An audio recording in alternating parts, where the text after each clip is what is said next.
Dear students, ఈరోజు properties of ఛార్జెస్లో second property గురించి మాట్లాడదాం. సెకండ్ ప్రాపర్టీ ఏంటంటే conservation of charge.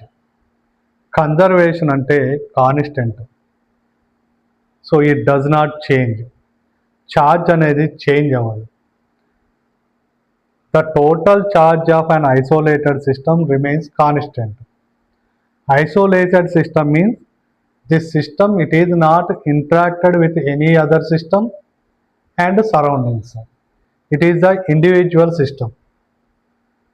Suppose here I am taking the individual system, that is isolated system.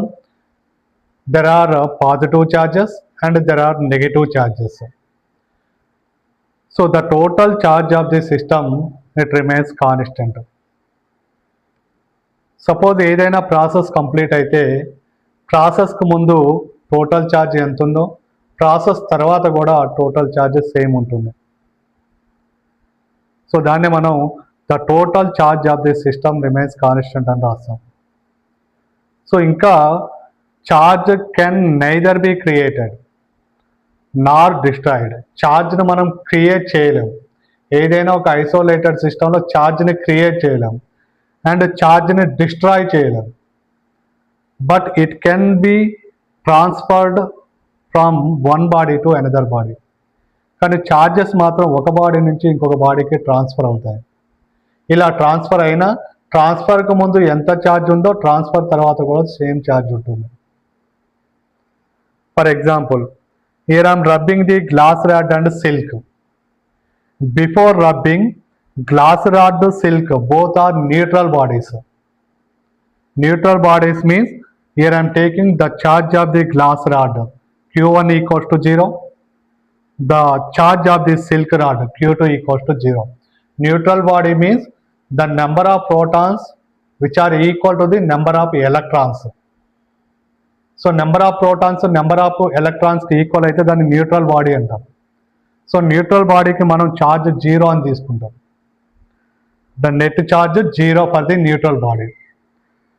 So here I am taking the total charge before rubbing Q1 plus Q2.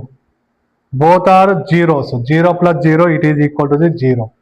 So before rubbing total charge of the system it is equal to the 0.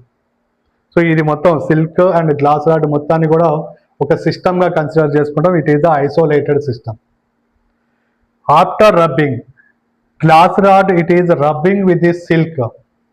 Glass రాడ్ని silk తోటి rub చేసినప్పుడు glass rod నుంచి some number of electrons అనేవి silk క్లాత్కి transfer అవుతాయి. ఎప్పుడైతే electrons silk ఆ క్లాత్కి ట్రాన్స్ఫర్ అయినాయో గ్లాస్ రాడ్ అనేది పాజిటివ్లీ ఛార్జ్డ్ బాడీగా మారిపోతుంది. అండ్ సిల్క్ అనేది ఎలక్ట్రాన్ని గెయిన్ చేసుకుంటుంది కాబట్టి ఇది నెగిటివ్లీ ఛార్జ్డ్ బాడీగా మారుతుంది. సపోజ్ సో గ్లాస్ రాడ్ యొక్క ఛార్జ్ని Q1 dash equal positive charge కాబట్టి ప్లస్ క్యూగా తీసుకుంటాం.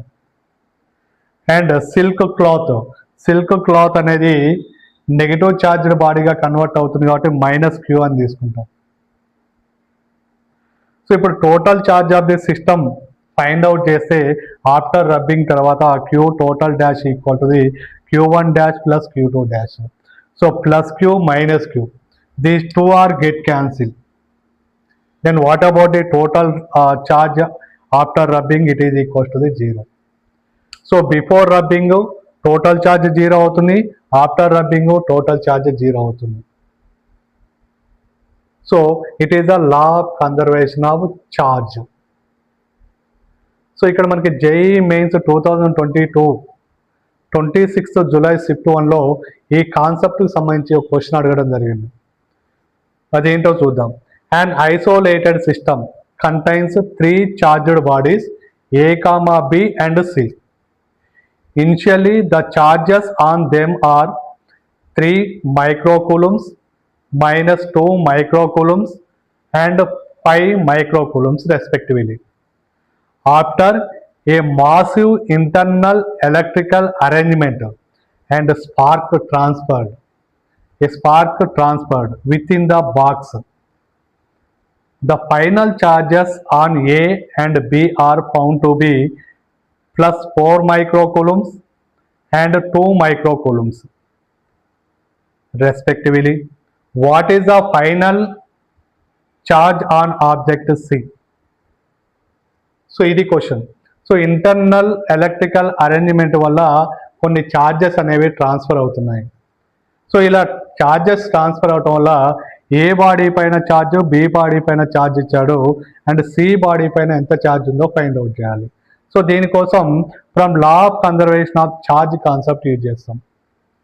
సో ఇంటర్నల్ అరేంజ్మెంట్ జరగడానికంటే ముందు టోటల్ ఛార్జ్ ఎంత ఉందో, ఇంటర్నల్ అరేంజ్మెంట్ జరిగిన తర్వాత టోటల్ ఛార్జ్ కూడా సేమ్ ఉంటుంది. సో అరేంజ్మెంట్కు ముందు QA plus QB plus QC, arrangement తర్వాత QA dash plus QB dash plus QC dash. So అరేంజ్మెంట్కు ముందు ఉన్నటువంటి ఛార్జెస్ 3 - 2 + 5, 3 - 2 + 5. అరేంజ్మెంట్ తర్వాత ఛార్జెస్ +4 + 2 అండ్ సి బాడీ పైన ఉన్నటువంటి ఛార్జ్ని క్యూసి డాష్ అని తీసుకున్నాం. సో ఇక్కడ వీటిని యాడ్ చేసి సబ్ట్రాక్ట్ చేస్తే ఏమొస్తుందంటే 6 వస్తుంది. ఇక్కడ 2 + 4 6 వస్తుంది. సో 6 క్యాన్సిల్ అయిపోతుంది. QC dash = 0. అంటే సి బాడీ అనేది ఏమవుతుందంటే న్యూట్రల్ బాడీగా కన్వర్ట్ అవుతుంది.